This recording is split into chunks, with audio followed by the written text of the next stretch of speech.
Monsieur le Président de la République, c'est une grande joie, une grande fierté de vous accueillir ici, sur le territoire de l'agglomération de la région de Compiègne. Et votre visite est importante au moins pour 3 raisons. Premièrement, parce qu'elle s'inscrit dans la même ligne que votre dernière venue en Picardie à Nesle pour lancer le dialogue compétitif de Seine-Nord. Or, ce n'est pas par hasard que nous sommes ici, dans un site industriel au bord de la rivière. En second lieu, il s'agit d'un investissement d'avenir. Et récemment, j'ai eu l'occasion de rapporter au Sénat la loi qui a décidé de l'emprunt national et mis en place le processus des investissements d'avenir, qu'on vient de rendre hommage aux différentes instances de sélection, au commissaire général René Ricol, à tout ce qui a permis au projet de s'exprimer, et plus particulièrement ici, en ce qui concerne les agro-ressources. Et la troisième raison, c'est tout simplement le fait, Monsieur le Président de la République, que vous apportez à ce territoire qui s'est organisé, mobilisé pour la recherche, la technologie et l'emploi, une reconnaissance qui est particulièrement précieuse. En effet, nous avons ici, dans le Compiègnois et plus généralement dans l'Oise, tous les ingrédients pour progresser. Nous avons la production agricole, nous avons la proximité des grands marchés de consommation, nous avons les infrastructures et nous avons plus particulièrement les moyens que représente l'Université de technologie de Compiègne, l'École supérieure de chimie organique et des matériaux qui seront, je l'espère, rejoints par d'autres moyens de recherche et de développement du secteur privé comme du secteur public. Et puis surtout, nous sommes, Monsieur le Président de la République, une grande région chimique. Tout à l'heure, vous avez rendu hommage à la chimie, à cette industrie essentielle. Il y a 28 000 emplois salariés dans la chimie en Picardie. C'est le premier secteur employeur, n'est-ce pas, pour ce qui est des entreprises privées. Mais plus spécialement dans la vallée de l'Oise, plus spécialement dans le Compiègnois, avec par ailleurs des développements cosmétiques et pharmaceutiques. Et cette industrie a besoin de se renouveler, d'avoir accès à des technologies compétitives et à des solutions de substitution aux ressources d'origine fossile. Alors c'est là, et je terminerai bien sûr à ce propos, qu'intervient le fameux projet PIVER. Nous allons en parler. Il n'y a que quelques jours, nous avons réuni avec le président Jean-Luc Poulin le monde agricole de l'Oise et tous les partenaires de ce grand projet pour expliquer quelle est sa place stratégique et les raisons pour lesquelles il faut se féliciter du label qui a été apporté, et surtout du financement qui va avec à ce projet PIVER. La collectivité que je représente, l'agglomération de la région de Compiègne, s'est mobilisée auprès de l'État pour permettre le succès de ce grand projet. Et je voudrais dire que ce que nous faisons, nous le faisons en étroit accord et en partenariat jour après jour avec le Conseil régional de Picardie. Parce que sur l'intérêt général, on ne doit pas se diviser, on doit se rassembler, on doit unir les volontés, on doit unir les énergies et tout ce qui fera de notre pays pour demain et pour après-demain un grand pays et un pays qui sera bien placé dans la compétition. Merci encore, Monsieur le Président de la République, d'être parmi nous.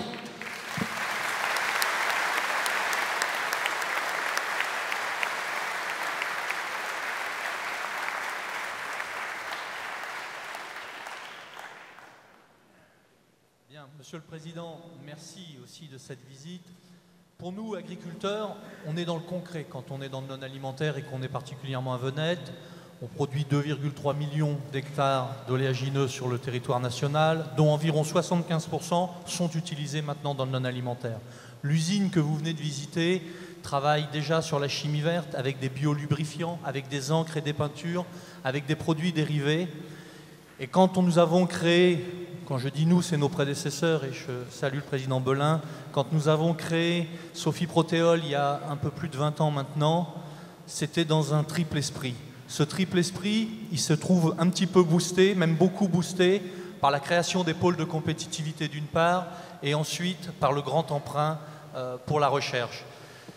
Nous sommes partis d'un postulat de base de partage de la valeur ajoutée, de faire vivre nos territoires, nos productions, donc nos territoires, et puis je dirais aussi de créer de l'emploi, parce que rien ne sert d'avoir un territoire si les agriculteurs en vivent, mais si autour il est mort. Donc nous avons créé de l'emploi. Et puis, les années passant, nous sommes bien sûr à l'écoute des souhaits de la société. La société souhaite que l'on produise plus propre. Nous nous inscrivons totalement dans cette démarche avec cette filière d'avenir de chimie verte. Nous produisons plus propre pour des produits qui eux-mêmes seront plus propres. Alors, je voudrais simplement, Monsieur le Président, vous poser une question. Je viens de vous retracer nos ambitions professionnelles pour cette filière. Et je voudrais simplement savoir, vous, quelles sont vos ambitions pour cette filière. Merci. Merci, Monsieur le Président. 4 brèves remarques. Ce qui est proprement novateur dans la démarche de Sophie Protéol, c'est la contractualisation. Vous avez été des précurseurs. Bruno Le Maire, dans la loi de modernisation de l'agriculture, a fait de la contractualisation la clé de voûte de l'avenir de l'agriculture en France. Qu'est-ce que ça veut dire? Les agriculteurs qui fournissent leur production à cette usine sont assurés d'un prix minimum et assurés d'une participation aux bénéfices si les prix du marché venaient à augmenter. C'est un système gagnant-gagnant. L'industriel est assuré d'avoir la matière première dont il a besoin et le producteur est assuré de vendre sa production. C'est quand même autre chose que les subventions dont certaines sont illégales, et ça permet de remettre l'agriculteur à sa place de producteur, car l'agriculteur veut vivre de son métier, de son savoir-faire, et avoir un prix qui récompense ce savoir-faire. C'est la première remarque. Et nous nous sommes inspirés de ce que vous-même et vos prédécesseurs, cher Xavier Belin, avez mis en place avec Sophie Protéol. La deuxième remarque, il ne faut pas opposer pour les agriculteurs la production alimentaire et la production de biocarburants. C'est ce que tous ceux qui veulent la mort de l'agriculture, parce qu'ils ne connaissent pas les réalités, disent sur ce sujet des énormités. D'abord, moi je regarde les chiffres. La production de biocarburants en France n'a pas créé de pénurie alimentaire.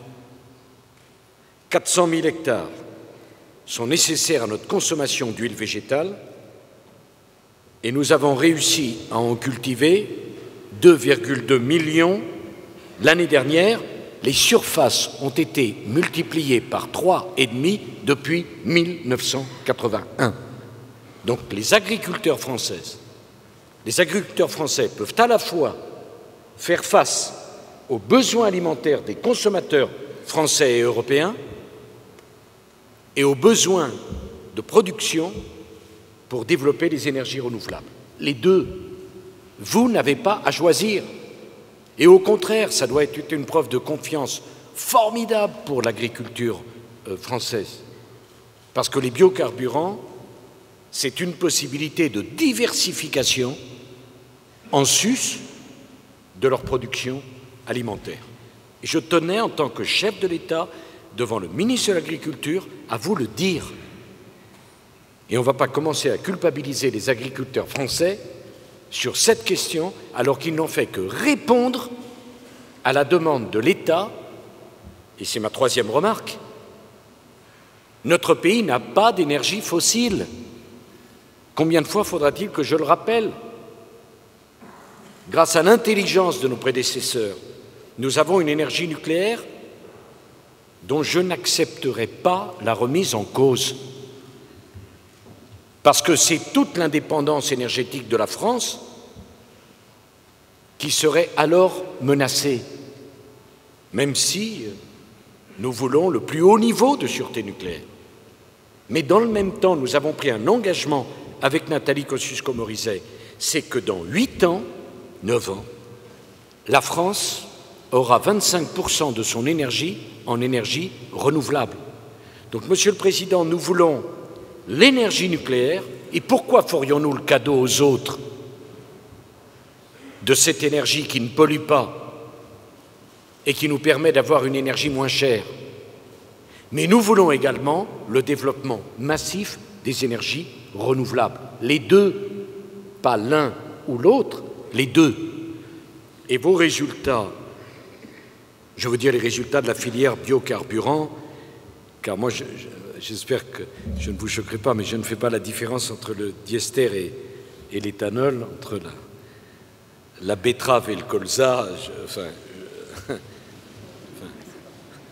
Non, Nathalie, gentiment, me dit c'est pas pareil. J'avais compris. Mais je veux dire qu'en tant que chef de l'État, je n'ai pas, Nathalie, et en tant que gouvernement, vous n'avez pas à dire que vous préférez dans les biocarburants une filière plutôt qu'une autre. Il y a la filière diester, qui est celle que Sophie Protéol a développée à partir des graines de colza. Il y a la filière éthanol à partir de la betterave et des céréales. Moi, ce que je regarde en tant que chef de l'État, et je veux le dire aux Français, c'est que grâce au secteur des biocarburants, tenez-vous bien, c'est l'équivalent de 2,700 millions de tonnes d'équivalent pétrole que nous avons économisé. C'était 400 000 tonnes équivalent pétrole en 2005. Nous sommes à 2,7. Les biocarburants en France, parce que en 6 ans, ont été multipliés par 5 en équivalent pétrole. Donc, qu'est-ce que cela veut dire? Cela veut dire que ça économise des importations ruineuses pour notre pays, au prix où est le pétrole, le baril de Brent, et ça veut dire que ça protège l'environnement, parce que les biocarburants, c'est propre. Voilà la réalité que je tenais à signaler. Enfin, dernière remarque, parce que je ne veux pas être bien sûr trop long, tout ce que je viens de dire n'aurait aucun sens si nous n'avions pas été décidés à investir massivement dans les biocarburants de 2e génération. Voilà, pardon de ce long détour pour arriver là, qui concerne le ministre de l'Industrie, Éric Besson, la commissaire au grand emprunt, René Ricol, la ministre Nathalie Kosciusko-Morizet. Vous avez inventé ici le diester. Je ne sais pas si les habitants de ce beau département de l'Oise savent que la première production de diester, c'est ici que ça s'est fait. Oui, enfin, Philippe Marini dit bien sûr que si, oui, bien sûr, oui. Il y a un petit peu de démagogie quand même, mais enfin, c'est pas sûr qu'ils... Bon, alors d'accord, ok. Vous le savez, disons qu'en dehors du département de l'Oise, on l'ignorait peut-être. Mais à quoi cela servirait-il qu'ici, il y a 10 ans, la première goutte de diester ait été produite si on n'avait pas la même ambition pour la 2e génération de biocarburants? C'est ça que nous jouons ici. Et nous, l'État, le gouvernement, nous avons mobilisé des moyens considérables, 35 milliards d'euros malgré la crise, pour vous aider à développer les biocarburants de 2e génération, pour créer la nouvelle usine autour du projet Beautiful ou Pivert qui sera à côté. Et c'est absolument essentiel. C'est là que se joue la bataille économique que mène la France. Et c'est ça qui protégera vos emplois et ceux de vos enfants. Donc nous croyons à votre filière et sur un investissement de quelques 200 millions d'euros, l'État va mettre 64 millions d'euros dans le cadre du grand emprunt pour vous aider. Quand Philippe Marini dit « toutes les collectivités doivent s'additionner », il a raison. Mais les collectivités sans l'État, elles auraient eu beau s'additionner, compte tenu de l'ampleur de l'investissement, elles n'auraient pas pu le faire. Et je suis très heureux que ceux qui n'avaient pas compris le grand emprunt au départ ne soient pas gênés d'en profiter à l'arrivée, parce que c'est la preuve qu'une bonne idée, c'est une idée qui finit par convaincre tout le monde. Et c'est ça qui compte à l'arrivée.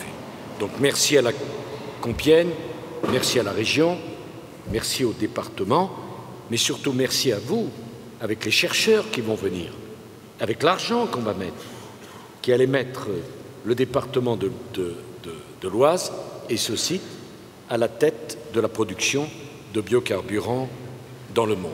C'est bien pour notre industrie, c'est bien pour notre agriculture. Vous le voyez, Monsieur le Président Poulain, il n'y a pas de doute sur notre détermination à aller clairement vers la modernisation de notre économie. Donc,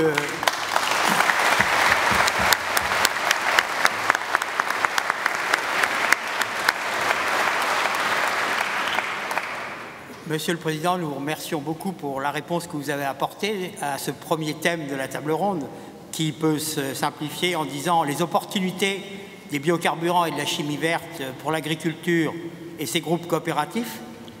Le deuxième thème dans cette table ronde qui est envisagée peut s'appeler l'investissement d'avenir pour la recherche, l'innovation et la formation. Et là, il y aura deux interventions qui seront faites l'une directement derrière l'autre, avec comme première présentation Jean-François Rousse, qui est le directeur innovation du groupe Sophie Protéol, et il faut le dire, qui joue actuellement un rôle central à la fois dans le projet Pivert et dans le projet Biotifuel. Très directement après son intervention, c'est Alain Stock, qui est président par intérim de l'Université de technologie de Compiègne, qui interviendra. Et bien entendu, il présentera une opinion universitaire sur le développement des investissements d'avenir et en particulier l'épanouissement du projet Pivert. Jean-François. Monsieur le Président de la République, le groupe Sophie Protéol, comme vous venez de le signaler, est effectivement très impliqué dans le développement de ce lien très fort entre l'amont agricole et l'aval industriel, que ce soit effectivement dans le domaine de l'alimentation humaine, de la nutrition animale, qu'il ne faut pas oublier, et aussi, bien évidemment, des biocarburants et de la chimie du renouvelable. En effet, le groupe est aujourd'hui leader européen du biodiesel, avec 3 millions de tonnes de capacité, dont 2 millions de tonnes uniquement en France, et un des acteurs majeurs en Europe dans le domaine de l'oléochimie, avec plus de 500 000 tonnes de produits commercialisés par an. Ces deux activités, en étroite synergie avec les développements en alimentation humaine et nutrition animale, ont permis de construire un groupe fort aujourd'hui de plus de 6 500 salariés, bientôt 7 700 avec les acquisitions en cours, sans compter bien sûr les emplois indirects qu'il a contribué à générer ou préserver, notamment sur l'amont agricole. Ce développement n'aurait cependant pas pu avoir lieu sans l'implication de très nombreux acteurs sur toute cette chaîne de valeur. C'est donc dans ce même esprit de partenariat que le groupe a été le porteur du projet de biocarburant avancé Biotifuel, ce projet qui permettra à la France de se préparer dans l'optique des objectifs de 2020 aux biocarburants de deuxième génération à usage des moteurs diesel et de l'aviation. Ce projet vise, en partant de biomasse telles que les résidus agricoles, les rémanents forestiers et autres cultures énergétiques, à développer les technologies qui permettront de produire ce biodiesel et ce biokérosène. Dans cette optique, 2 sites de démonstration sont mis en œuvre, ici même, comme nous l'avons vu sur le site Sophie Protéol de Venette, où sera installé le démonstrateur de torréfaction qui transformera la biomasse, qui sera ensuite transformée en biocarburant sur le site de l'établissement des Flandres à Dunkerque. D'autre part, dans le cadre des investissements d'avenir, le groupe Sophie Protéol est effectivement l'industriel porteur du projet Pivert. Cet institut d'excellence consiste à mettre en œuvre sur un même site l'ensemble des éléments permettant de développer cette chimie du végétal. Piver, c'est plus de 150 chercheurs, publics et privés. C'est un ensemble d'outils pilotes. C'est aussi un centre de formation, une pépinière d'entreprise. C'est en fait tout un dispositif de dimension internationale qui fera émerger cette chimie du futur. Grâce à son programme de recherche extrêmement ambitieux, permettant le transfert des compétences des laboratoires vers les industriels, ces produits chimiques issus des productions oléagineuses et cellulosiques contribueront à préparer l'après-pétrole. Cet ensemble sera localisé effectivement à proximité sur le parc technologique des Rives de l'Oise. Monsieur le Président de la République, au-delà de la mobilisation de toutes ces forces de recherche, de développement et de démonstration, comment la France peut-elle devenir un acteur industriel majeur en Europe et dans le monde pour la valorisation des ressources renouvelables à destination de l'énergie et de la chimie? Comment peut-elle ainsi préparer l'après-fossile et contribuer à réduire les émissions polluantes? Merci, Monsieur le Président.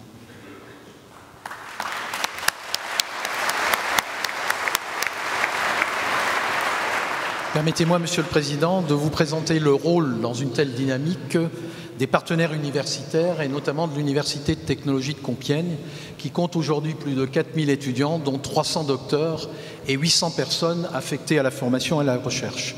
Notre université a développé naturellement et dès sa création en 1972 d'importants liens avec les milieux économiques et le territoire, ainsi qu'en témoigne notamment le volume de sa recherche contractuelle de l'ordre de 10 millions d'euros par an et la création, durant les 10 dernières années, de plus de 130 entreprises.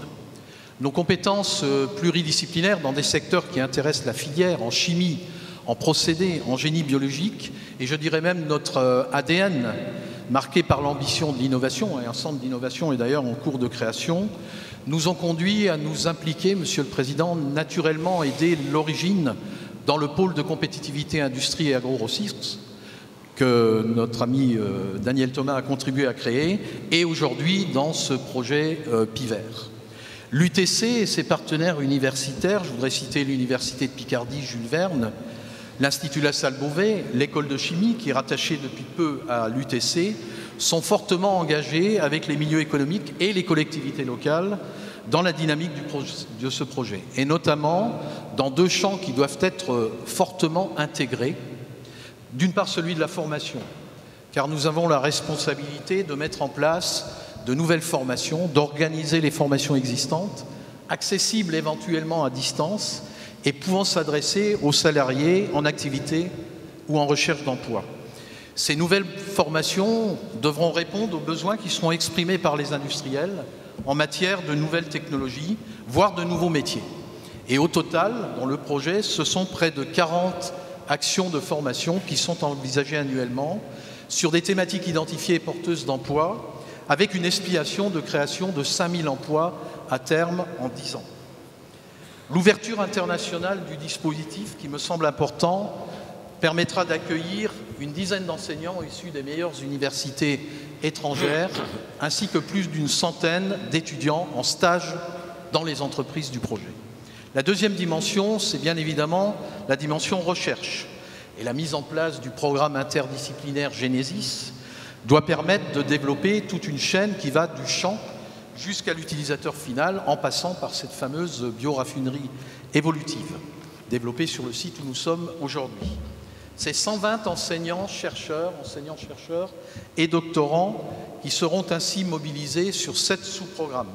Et je vous donner, pour que le discours ne soit pas trop théorique, des exemples d'applications qui concernent la mise en place de nouveaux procédés de fabrication de lipides développés dans des objectifs aussi diversifiés que l'alimentation, les nouvelles formulations qui permettent d'améliorer l'équilibre entre les oméga 3 et les oméga 6, nous sommes tous concernés, ou la lutte contre l'obésité ou les déficiences cérébrales liées à l'âge. Cette dynamique, Monsieur le Président, constitue pour nos établissements universitaires un réel investissement sur le futur. Nous y croyons, mais elle nécessite de profondes mutations, y compris intellectuelles, dans les collaborations entre nos équipes de formation et de recherche et les milieux économiques. En effet, ce type de partenariat doit concilier des logiques nécessairement différentes entre les deux milieux en termes de finalité et de constante de temps, plus élevées pour la production de savoir et de connaissances, voire des différences sur les prises de risques. Permettez-moi, de ce point de vue, Monsieur le Président, de solliciter votre avis sur votre vision quant à la manière de fluidifier et faciliter les partenariats entre les deux milieux, et ceci dans une logique de construction de véritables écosystèmes locaux d'innovation. On sent qu'il y a de la compétence derrière tout ça. Alors, je vais essayer de... Non. Je vais essayer de répondre le plus précisément, le plus simplement possible. D'abord, en tant que chef de l'État, je ne crois pas qu'il puisse exister une économie de premier rang international sans présence de la chimie. Oui, c'est important de le dire. J'ai eu souvent l'occasion de le dire, mon désaccord avec la vente à l'époque du groupe Péchinet, qui était le fleuron de la chimie française, qui est devenu Alcan, puis que nous avons essayé de récupérer avec le FSI, récupérer ce qu'il en restait. Il n'y a pas d'économie moderne qui puisse se permettre de faire l'impasse sur la chimie. Ça ne veut pas dire que dans la chimie, il n'y a pas de problème. Je vais venir à vos questions, mais M. Rousse aussi. Mais quand il y a de la contestation sur certaines molécules, comme c'est l'actualité de ces jours-ci, c'est l'industrie chimique qui peut développer des substituts. Et c'est là qui est important de comprendre, c'est que l'industrie chimique a les réponses, elle seule, aux questions que peuvent poser certaines molécules. Mais ici, sur quoi faites-vous des recherches? Essentiellement sur les substituts. Et donc, je ne veux pas qu'on mette l'industrie chimique en accusation, puisqu'elle est elle-même productrice potentielle de solutions. Oui, ça paraît simple pour nous, mais je souhaite que le message soit entendu à l'extérieur, parce que c'est le drame de nos sociétés, avec un balancier qui va d'un côté à l'autre, et où on a tendance à jeter le bébé avec l'eau du bain. Il y a un accident dramatique à Fukushima, tout d'un coup, il faudrait fermer toutes les centrales, avec une perte de sang-froid invraisemblable. Il y a une molécule qui peut poser problème dans l'industrie chimique, il faudrait arrêter l'industrie chimique. Bon, mais je dis à tous ces extrémistes, et où est-ce qu'on trouvera des emplois quand on aura fermé toutes les usines et arrêté toutes les activités économiques? Alors après, il y a la fameuse réponse qu'on me fait, il faut un moratoire. Ça, avec ça, on est tranquille. Il faut attendre. Attendre quoi? Que le ciel nous tombe sur la tête? Je ne comprends pas les questions du moratoire. Si c'est dangereux, il faut arrêter. Si le danger est maîtrisable, il faut continuer. Mais le moratoire n'amène rien. Si une centrale nucléaire en France était dangereuse, on la fermerait. On ne peut pas jouer avec la sécurité des gens. Mais vous voyez, c'est pour l'industrie chimique, M. Stork, comme M. Rousse, comme pour l'industrie nucléaire, comme pour toutes les sortes d'industries. De l'extérieur, ceux qui n'ont jamais mis les pieds dans vos usines parlent avec une autorité qu'ils ne devraient pas avoir. La chimie, c'est très important dans le quotidien et c'est un élément de la modernité de notre économie. C'est la première remarque. Deuxième remarque, ça fait des décennies que notre pays a trop de dépenses de fonctionnement et pas assez d'investissement. Écoutez, c'est clair, depuis 30 ans, la part des investissements dans le budget de la nation est passée de 12,5 à 7,5. Évidemment, c'est tellement plus facile de couper un investissement et tellement plus difficile de couper une dépense de fonctionnement. Et c'est la raison pour laquelle nous avons voulu réduire les dépenses de l'État, ne pas remplacer un fonctionnaire sur deux, faire la réforme des retraites pour dégager des marges de manœuvre qui permettront de financer les projets qui sont les vôtres. Aujourd'hui, tout le monde est content qu'il y ait 64 millions dans le projet Pivert. Mais cet argent vient d'où? Il a bien fallu faire des économies d'un côté, faire le grand emprunt de l'autre. On ne peut pas applaudir la dépense toujours et se laver les mains des conditions dans lesquelles on trouve l'argent. Le choix, il est clairement dans le choix de l'investissement. Alors, sur les 35 milliards d'euros des investissements d'avenir, il est essentiel, M. Stork comme M. Roos, qu'il y ait une collaboration avec le privé. Là aussi, il faut sortir des chapelles, des clans, des sectes. Il y aurait l'argent public d'un côté, l'argent privé de l'autre. Grâce à l'investissement des industriels, les 35 milliards du grand emprunt pour l'investissement d'avenir vont devenir 60 à 65 milliards. Et notre ambition, c'est que ça rapporte de l'argent à l'économie française, sous forme de brevets, d'activités nouvelles et d'innovation. Donc, université, instituts de recherche, partenaires industriels privés et argent public. C'est ensemble qu'on va gagner, ce n'est pas séparément. Il faut que vous rendiez compte qu'alors que nous avons lancé les investissements d'avenir et le grand emprunt en 2009, nous sommes en 2011, je parle sur le contrôle de René Ricol. Aujourd'hui, à la minute où je vous parle, sur les 35 milliards d'euros, 13 milliards d'euros ont déjà été affectés. 13 milliards d'euros. Je ne sais pas si vous vous rendez compte de la rapidité avec laquelle on a sorti l'argent pour le donner aux industriels, aux universitaires et aux chercheurs. À la fin de l'année, nous devrions être à 20 milliards d'euros investis dans l'avenir. Pour vous donner un ordre d'idée, nous avons reçu près de 1600 projets industriels novateurs. C'est un mouvement, les investissements d'avenir, sans précédent dans notre pays, où dans toutes les régions, dans tous les départements, on s'est mobilisé pour porter son projet, et sur les 1600 projets que nous avons reçus, on en a sélectionné 400 de façon tout à fait innovante, avec des jurys internationaux, avec une compétition pour être sûr que ça ne soit pas du saupoudrage, mais que ça crée les emplois de demain, cher Philippe Marini. Donc, 13 milliards dépensés aujourd'hui, 20 milliards affectés, enfin 13 milliards affectés aujourd'hui, 20 milliards affectés d'ici à la fin de l'année, 1600 projets déposés, 400 choisis. Alors, vous avez parlé, hein, Monsieur Stork, du projet Pivert qui vous concerne, mais je voudrais, pour vous donner un ordre d'idée, vous dire qu'on a sélectionné 2 autres projets dans la filière qui est la vôtre, qui sont extraordinaires. C'est Green Stars, en Languedoc-Roussillon, et PACA.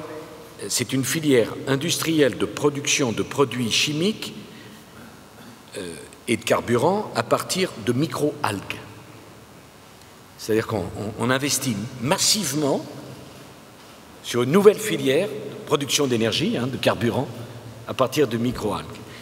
Et nous avons décidé également de financer l'Institut français des matériaux agro-ressources en région Pas-de-Calais, Nord-Pas-de-Calais, parce que nous allons construire là-bas une filière de plastique de végétaux issus de l'amidon de la pomme de terre. Donc, vous voyez, on regarde cette question de l'énergie, notamment de l'énergie végétale, avec le focus le plus ouvert possible. Si, dans telle région, ils veulent investir sur l'amidon de pomme de terre, et s'ils ont les compétences, on met de l'argent. Si, dans telle autre, ils veulent investir sur les micro-algues pour produire de nouveaux biocarburants, ils ont des compétences, on met des moyens à leur disposition. Ici, c'est Pivert, c'est la deuxième génération des biocarburants du diester. Vous voyez, surtout ce qu'on essaie de faire, M. Roos et Stork, c'est de ne pas fermer le processus, mais de l'ouvrir, parce que nous pensons que toutes ces filières ont un avenir et qu'on ne peut pas dire, a priori, celle-ci ira plus loin que celle-là. Il y a du dynamisme, il y a des capitaux, il y a des compétences, on y va. Le tout pour un mix énergétique de 25% d'énergie renouvelable. Et c'est pour ça que moi je suis passionné par cette question de l'investissement d'avenir. Je disais il y a quelques instants, mais je ne veux pas, quand j'avais annoncé l'investissement d'avenir, ça avait fait une grande polémique. Vous voyez, en France, même quand on dit rien, ça fait une polémique. Donc autant en faire une pour ce qu'on dit quelque chose. Au moins, oui, c'est une spécificité de dire quelque chose. Ça. On n'a pas beaucoup de concurrence de ce point de vue-là. Mais surtout faire comprendre à la France que notre retard en investissement est insupportable. Que le choix qu'on doit faire, c'est celui-là. Et la réponse à la crise qui fait souffrir les Français et qui les inquiète, ça ne peut pas être la rétractation. Ça peut être, on se referme, on se recroqueville. La réponse à la crise, c'est l'innovation, c'est l'investissement, c'est l'autonomie des universités, c'est le grand emprunt. Parce que imaginez qu'on n'ait pas fait ce grand emprunt, mais aujourd'hui on n'est pas là. On n'est pas là. J'ai remercié le président de la région, comme le sénateur maire de Compiègne, comme les élus départementaux. Mais eux-mêmes vous le diraient, comme les industriels. Si l'État ne met pas l'argent du grand emprunt, il n'y a pas de pivert. Il n'y a pas, si vous voulez, l'effet masse pour y aller. Et au fond, ce que j'aimerais convaincre, c'est que l'argent public doit servir à être offensif face à la crise, pour créer des richesses, pour créer de la croissance, et arrêter d'être strictement défensif et de donner de l'argent pour que les gens restent chez eux dans un assistanat qui les assassine socialement. Ce que veulent les gens, c'est un emploi, c'est un revenu, c'est un avenir. C'est pas qu'on les accompagne avec des allocations vers la mort sociale. Qu'est-ce qu'ils veulent? Une formation. Une région comme la vôtre, elle veut, j'y étais, je viens souvent, elle veut le canal Seine-Nord. Parce que c'est capital d'avoir ces grandes infrastructures pour transporter les matières premières dont vos industriels ont besoin. Si on n'a pas ces grandes infrastructures, que deviendra la région Picardie? Quel est votre avenir? Et à quoi servirait-il d'être placé comme vous êtes placé s'il n'y a pas les grandes infrastructures pour rapprocher les producteurs et les industriels? Je suis venu il y a quelques semaines ou quelques mois pour lancer l'appel à candidature sur le canal Seine-Nord. J'y crois de toutes mes forces. Le président Fluvial de France le sait bien. J'y crois de toutes mes forces parce que, mais cela fait des décennies qu'on n'a pas mis un centime d'argent public dans le transport fluvial. Vous avez l'Oise. Et la première, derrière tous les chercheurs de la filière biocarburant, quelle est la première difficulté? La première, c'est comment on fait venir la matière première agricole auprès des industriels. Bon, ben les barges, ça pollue pas, c'est adapté, ça vient directement, c'est fantastique. On ne peut pas faire tout sur le routier. Donc, vous voyez la logique dans une région comme la région Picarde qui a tellement souffert des restructurations industrielles dans le passé. C'est l'État investit massivement sur les grandes infrastructures, mais je pourrais aussi parler des lignes TGV. Cette année, nous avons décidé de construire 4 lignes TGV. Ça fait 20 ans qu'on n'en construit qu'une. Et en même temps, on utilise l'argent public pour développer les métiers d'avenir de vos industries. Et c'est comme cela que les ouvriers, les employés, les salariés, les cadres auront un emploi. Il y a un avenir, y compris pour une région comme la vôtre. On a choisi cette filière des carburants et des énergies renouvelables. Mais il y a bien d'autres sujets. Mais c'est ça qui va permettre que vos enfants pourront continuer à vivre dans la région où vous êtes nés et que vous aimez. C'est pas en étant de mauvaise humeur, en gardant et en voulant défendre les emplois qui n'existent plus, en multipliant les allocations pour que les gens ne protestent le moins possible et qu'ils meurent en silence, qu'on va sauver le pays et qu'on va protéger nos emplois. C'est en ayant du dynamisme, de la confiance dans l'avenir. Et l'État doit utiliser les marges de manœuvre qui sont les siennes pour la croissance et non pas pour l'assistance. Même si, naturellement, celui qui se trouve sans rien, il faut qu'on lui tende la main. Voilà. C'est ça qui se joue. Et j'ai parlé du Nord-Pas-de-Calais et de la région Provence-Alpes-Côte d'Azur. et de la région Languedoc-Roussillon, parce que sur un même secteur, il y a des gens qui, dans d'autres régions que la vôtre, travaillent sur un domaine voisin qui n'est pas concurrent, mais qui va générer de l'emploi. Et nous n'avons pas à fermer cette possibilité. Voilà. J'espère que vous avez compris que ça m'a fait plaisir de vous dire ça, et que c'est vraiment important pour l'avenir de notre pays.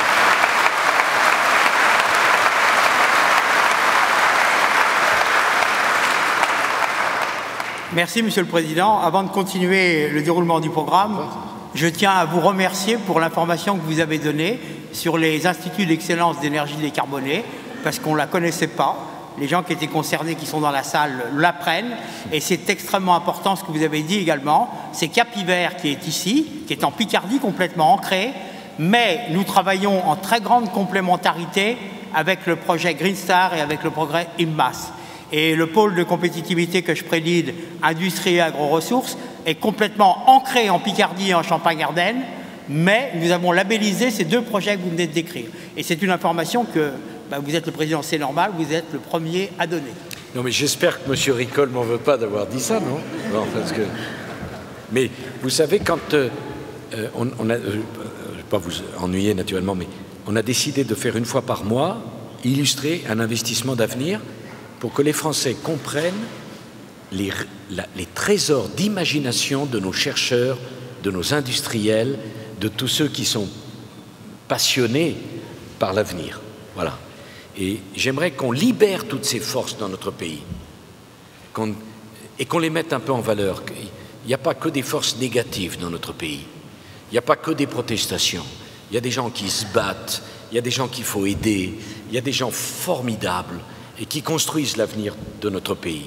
C'est eux aussi qu'on veut mettre en valeur. Parce que eux, ils n'ont pas le temps de protester, ils ont tellement de travail.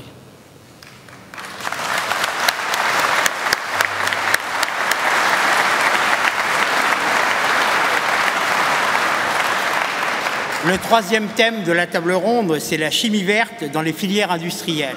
Et donc là aussi, nous aurons deux interventions qui vont se succéder. Une qui concernera principalement une entreprise d'une taille très significative et ensuite un témoignage qui porte sur une structure qui est de type PME, et au moins en termes d'organisation.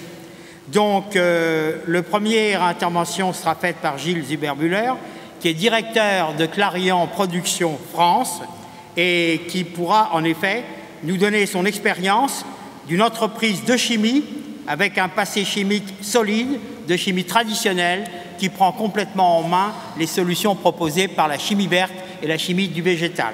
Monsieur Zuberbuhler. Monsieur le Président de la République, la chimie verte, vous l'avez rappelé, c'est en particulier la chimie du végétal, qui substitue des dérivés du pétrole par des matières premières d'origine renouvelable. Cette chimie est un formidable moteur d'innovation qui améliore la conception durable des produits, répondant ainsi aux attentes de plus en plus nombreuses et importantes de la société en matière de protection de la santé et de l'environnement. Les chimistes et les agro-industriels ont développé ensemble ces nouvelles filières. Je me permets de rappeler que dans le cadre du Grenelle, l'industrie chimique française s'est engagée à passer d'une utilisation de 5 à 8% de matières premières d'origine végétale à 15% d'ici 2017. La chimie est la clé de voûte d'une économie durable, vous l'avez rappelé, en fournissant des solutions d'avenir pour toutes les industries aval. En 2050, on le dit, la chimie sera verte. Le groupe Clariant, comme d'autres groupes, se prépare à cette chimie du futur. Clariant est un groupe international de chimie de spécialité qui emploie plus de 18 000 personnes dans le monde.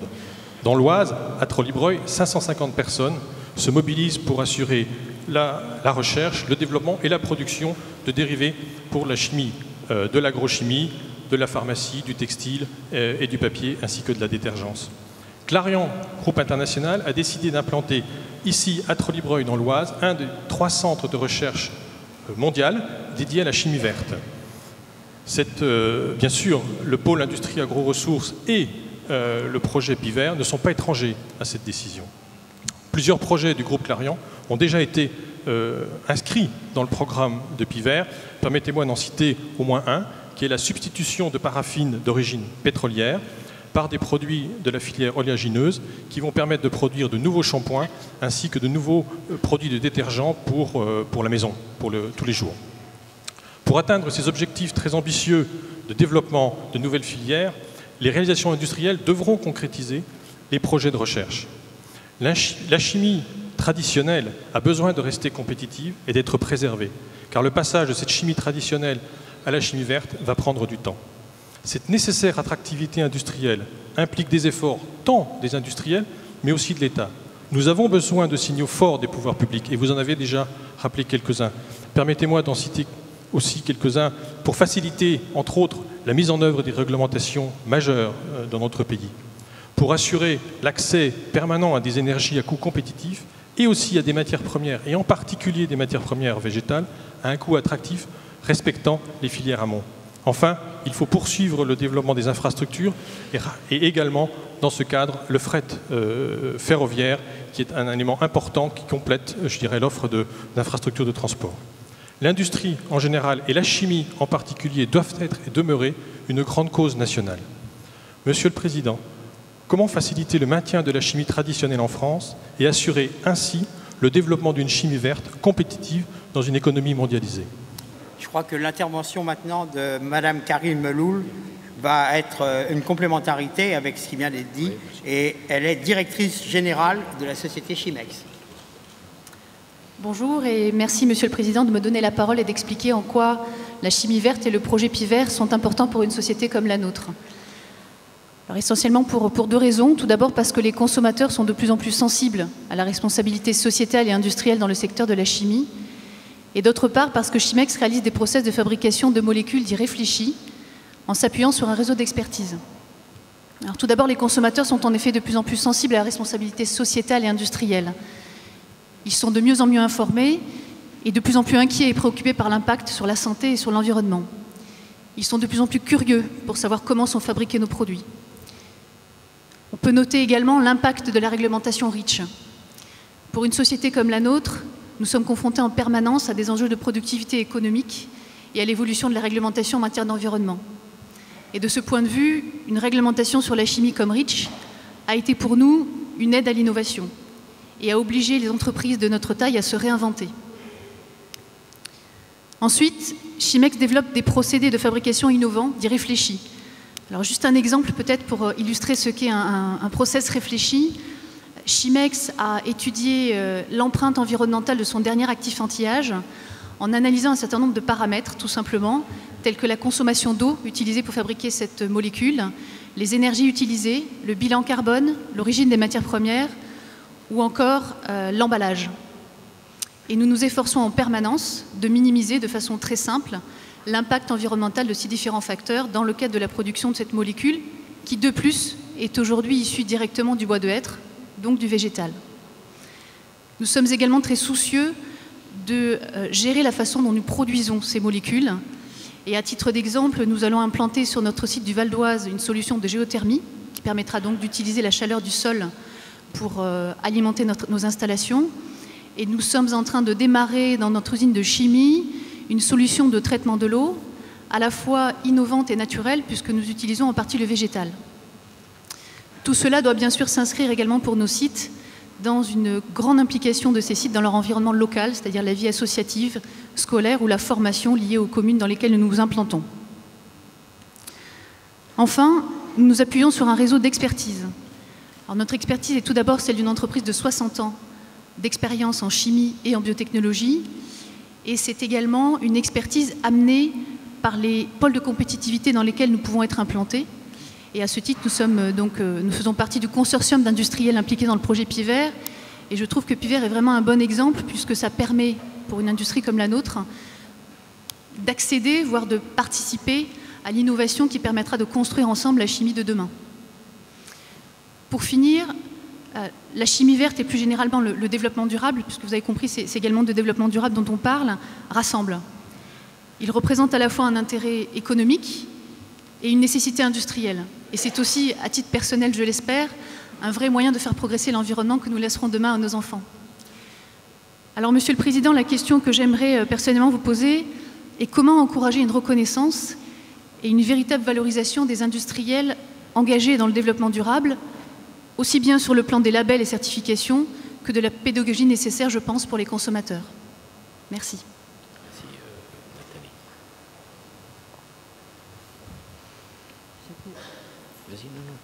Oui, Monsieur le Président, est-ce que je peux dire un mot pour appuyer ce que vient de dire Madame Melloul? La chimie verte est à la fois plus responsable pour l'environnement, parce qu'elle s'appuie sur des ressources qui sont renouvelables.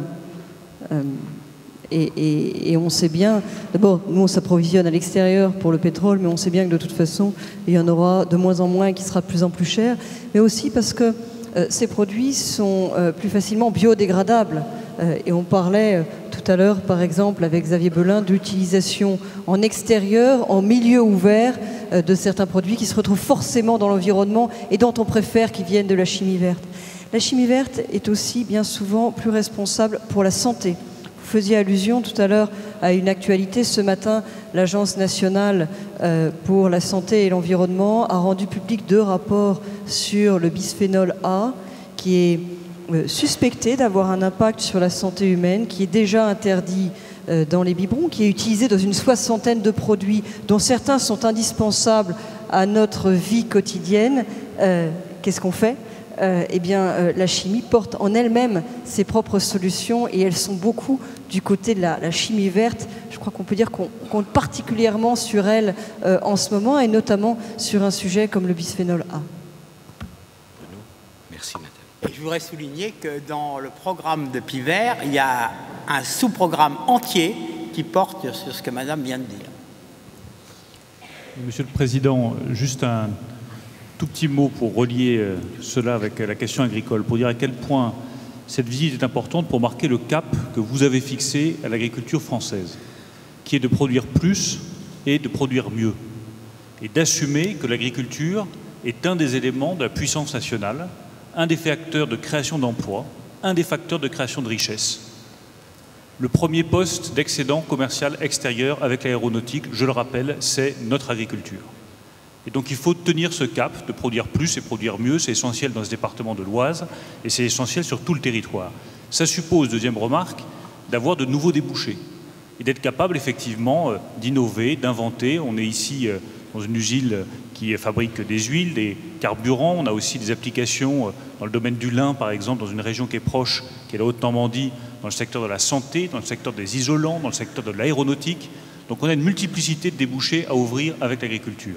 Enfin, troisième remarque, tout cela ne peut marcher que si on a conscience que nous avons des concurrents à nos portes, en particulier le concurrent allemand, que si nous continuons à innover, à investir dans la recherche, à investir dans le savoir-faire français en matière agricole et à toujours plus gagner en compétitivité. C'est le cap que vous avez fixé pour l'agriculture française et on voit qu'il commence à donner de bons résultats. Mesdames et messieurs, merci Bruno, merci Nathalie. En résumé de tout ce que nous venons de dire, d'abord, la France ne peut pas refuser, la France ne peut pas ignorer le monde tel qu'il est. Le monde est à nos portes. Nous devons nous mettre en situation de pouvoir faire valoir nos intérêts, défendre nos intérêts dans le monde tel qu'il est. Ceux qui proposent la démondialisation, on voit à quel point les Chinois, les Américains, les Indiens, les Indonésiens seraient impressionnés par le refus français de la mondialisation. Ils continueraient à travailler, ils ne s'occuperaient pas de nous. Et à qui vendrait-on nos produits? Où trouverions-nous nos débouchés?